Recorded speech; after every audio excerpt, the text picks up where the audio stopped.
Hi everybody, Beth here. Thanks for joining me. I am making a 2019 goal video. I've seen a lot of these on YouTube. I think they're fantastic. And not only do they inspire me, but I think that it also helps um, kind of to say things out loud. Like it makes them a little bit more concrete, not just thoughts.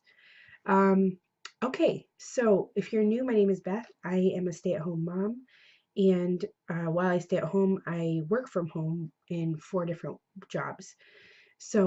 This video is my kind of outline of the goals for each of those things, and I also have a couple of personal goals that I want to reach. So I thought that I would just dive in. Maybe um, they could inspire you to have similar goals, or maybe you can just help me stay accountable. I'll just do it by business or by job. Number one, Poshmark. So I started Poshmark a year and a few months ago. So October of 2017, um, kind of as a hobby, and then a year later, I really this last October, I really got serious and tried to make money. So I've been kind of going full tilt since then. So my goals for 2019 are to um, just keep learning about what is the most profitable inventory, I guess. I'm just constantly learning. YouTube is a great resource, and I really enjoy watching other poshers on their journeys. It's entertaining, and I feel like there's a really good community. So yeah, so I'd like to get up to 200 active listings. Right now, I hover between 100 and 150. And I also want to be better about listing every day. It's been kind of hard being so pregnant lately, but I would like to just do a few at a time, because a lot of times I'll think, okay, my death pile, I will tackle it. I have this chunk of time tomorrow or Thursday or whatever, and I'll do it then. And then that time comes and I just can't. Like I get overwhelmed, or I can't get through it. So I think, and then I feel like I'm not accomplishing my goals, and because I'm not. So I think that doing a couple here and there every day, at least three, is just enough to kind of keep a nice flow of new inventory into my closet, as well as make the algorithm happy and hopefully make more sales. So those are my two goals for Poshmark. Um, all right, so my cake business. I am excited this next coming year because I feel like I've come into my own with my cake business as far as what I know I can handle and what I can't. It was really hard in the beginning because everything was new. Everything was a new skill that I was practicing, and a lot of times it was something that I was trying for the first time on a paid order, um, because I was new. So I feel confident and comfortable in what is in my scope of ability, and I really don't have a problem telling people that's not really something that I'm able to do, and I can refer them to someone else. A lot of fondant work. I don't. I just did a cake with a lot of toppers, which was fun. But as far as covering a cake in fondant, I just don't. It's expensive. It doesn't taste good. Most people want buttercream anyway. So that's that's something that I'm excited about going into the new year, where I feel like I know what I can do, and I don't stress out and have bad dreams and stuff before an order, because I'm really not sure how it's gonna go, or you can only watch so many videos or do research. It's just really about you doing it and learning from that. So um, this past year, I switched over completely to a new frosting recipe, and I feel really comfortable with that now. I'm really happy with the way that it handles, and I feel like my recipes for my cakes are good. Um, I've I've got just under 1,000 likes on Facebook for my Facebook page, and the community has been really supportive. So I'm excited for 2019 as far as cakes go. Excuse me. Um, I'm excited because now it's like it's fun, and I love connecting with the community. I've had a lot of repeat business, and it's just been a really nice adventure for me. So teaching, teaching online. I just switched companies back in August, teaching companies, and um, so I was with VIP Kid, and now I'm with GoGo Kid. It's been a slow start for GoGo Kid because they were a brand new company. Like I joined before they even started their advertising campaign. So it was a risk. They did do a pay subsidy, a peak time subsidy, so which was smart because a lot of teachers they wouldn't want to just be on and then not getting any bookings. They wouldn't stay. So they did this peak time subsidy where the hours between like 7 and 9 a.m. for us, p.m. for them, would be 60% pay for any bookings that you opened and were available for but didn't get booked. So for a few months, I made decent money and didn't really get many bookings, which was fine. And then 2 months ago, I think uh, they changed the contract, and so I signed the new contract. They took the peak time subsidy away, but I'm getting more bookings. So I'm so sorry. So it's a trade-off. I'm definitely not making as much money as I was with the peak time subsidy, but I'm also not opening slots during the week. I'm only doing the weekends now because my 3-year-old son Finn, he busts in while I'm teaching now. Even I thought as he got older it'd be easier for him to understand, where I can just set him up with a snack and stuff and check on him periodically. And I have an app on my phone where I can see what he's doing and stuff. But it's gotten harder because he just wants to be with me, which is sweet, but it's hard to. I mean, it's possible to teach. So I have changed to just doing Friday nights, Saturday nights, and Sunday mornings.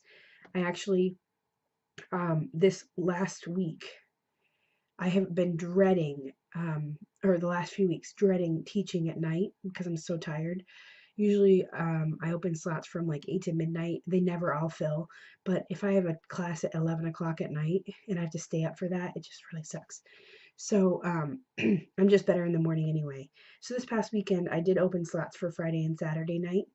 I only had 2 classes each night, but I opened from 5 a.m. to 9 a.m. this morning, Sunday morning. I figured I'd just get up, drink some coffee, and just push through all 7 or 8 classes. And that went, I mean, it was horrible at first, but being up at 4. But I think that's what I'm going to do. I'd rather just do a long stretch on Sunday morning when my husband can watch my son. And then he is able to keep watching him and do like maintain everything while I go take a nap after, which is great.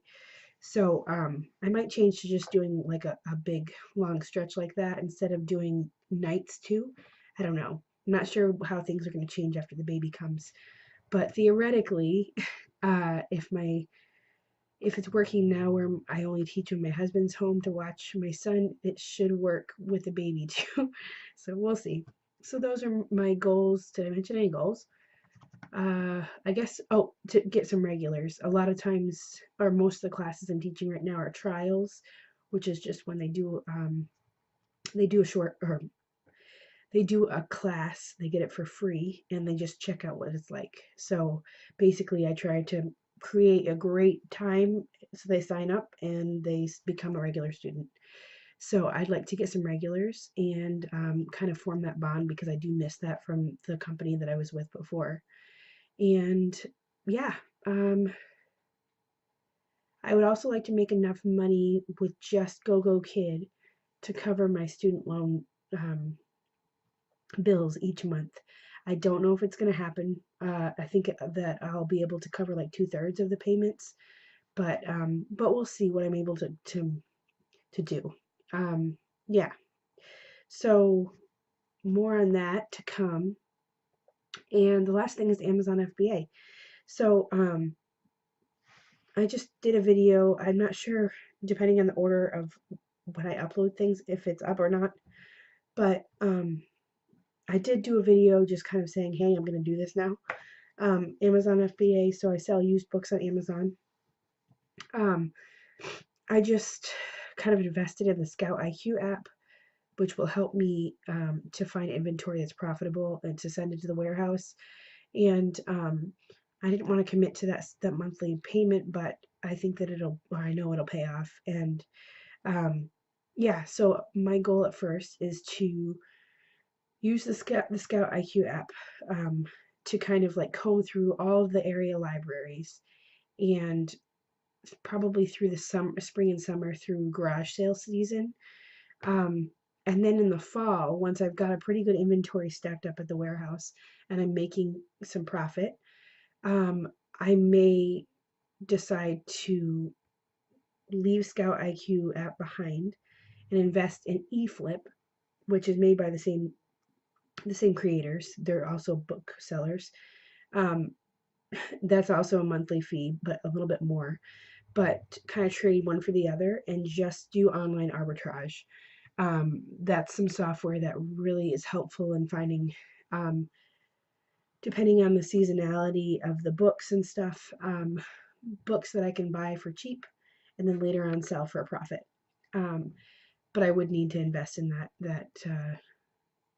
that software. So I think that at first I'll be able to source physically, and I'll probably still do it that way. But eventually, I would like to just move into online um, reselling, so that I don't have to travel with kids and try to source books that way. Um, so that's my goal, and I would really like to make a lot of money. That's my overall goal with all four of these things, but especially with the books, I know the potential is there. I'm willing to work hard to do it, so I'm just hoping that it happens. And I can look back on getting started and think that everything was worth it. So those are my 2019 professional goals. As far as income, I'm not looking to add any other jobs or other ways to make money.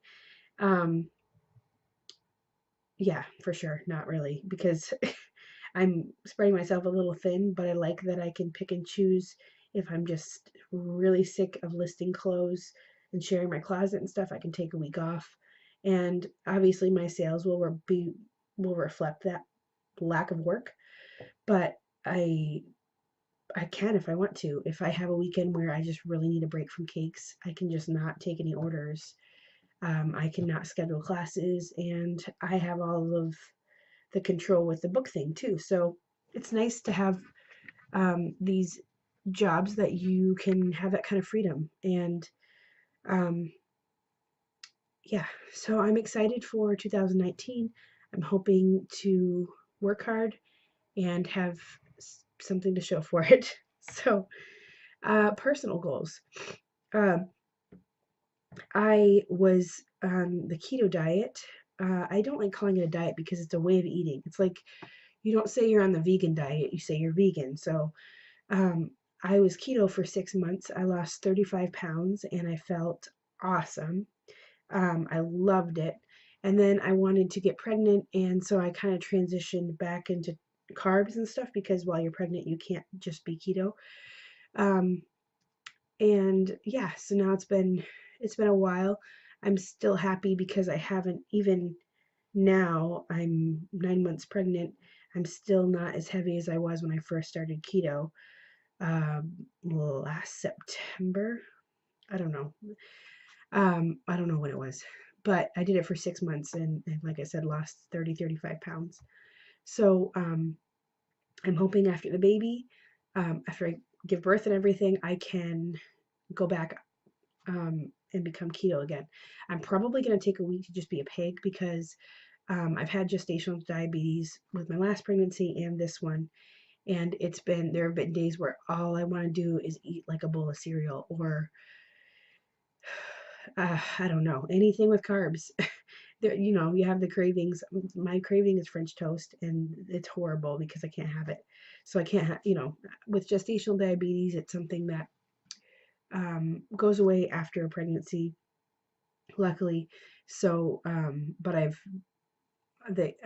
was diagnosed like 18 weeks. So this whole time, which is a lot of why I haven't gained as much weight as I would have if I hadn't had to monitor everything. But I kind of would rather eat a whole chocolate cake at this point. So we'll see. Anyway, after I give birth, I'm going to take a week to just be a pig, eat everything that I've dreamt of the last 9 months, Chinese food, yeah, and then I will go keto and I'll be happy. Um, I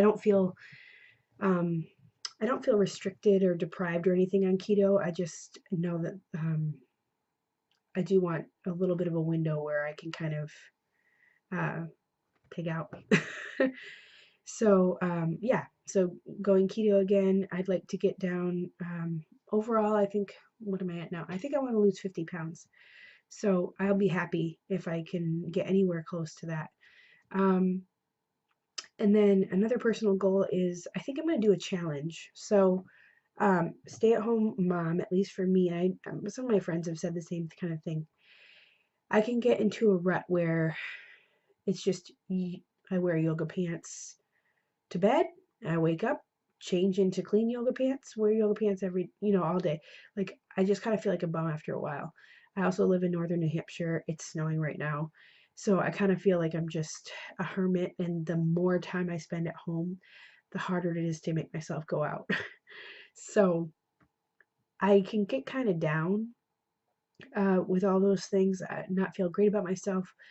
But yeah, just feel bummy. So one thing that helps is weight loss. There's nothing I can do at this point. I'm 9 months pregnant. So, and it's gonna be a process to lose weight after. It's not gonna happen overnight. But one thing that does make me feel good about myself is putting makeup on. And right now I'm not wearing any. Um, and I always am like, I'm gonna put makeup on and feel good when I go out, or if somebody comes to the door or whatever. And then I don't. And I have time. I can make time for it. I mean, I don't have time carved out, but right now I can. It doesn't take that long. There's so many videos too, like 5 minute makeup. Um, so my goal, I think, is just to see how many days in a row I can go with wearing makeup every day. Um, I find that if I do wear makeup, even if I'm not going anywhere, I I am much more productive during the day. I guess because I want to be the kind of person that wears makeup every day, and that kind of person has a clean house and uh eats organic, or I don't I don't know. I know this isn't reasonable, but um for some reason it just puts me in a different mindset and I get more done and I feel better about myself. It's just great. I'm not saying that people need to wear makeup. I'm not saying I need to. I don't want people to think that I'm saying that you have to wear makeup. Or that you should. It's a personal decision. I used to work in schools and then in real estate, and I got glammed up every day, and then I became a stay-at-home mom, and my son doesn't care what I look like. So I feel like I've gotten kind of lazy as far as that goes, and I'd like to see if it makes a difference if I try to wear makeup every day. Maybe squeeze into a pair of jeans every once in a while, and see if life is different. So I'll keep you updated on that. Anybody else want to join me and see? I mean, if you feel the same way that I do about it, let's do it together and see if it makes a difference. So, okay, those are all my goals. So, if you see me slacking, I want you to say something in the comments. Not really, don't do that. Um, but I will see you in the next video. Thank you so much for watching and Happy New Year. Bye.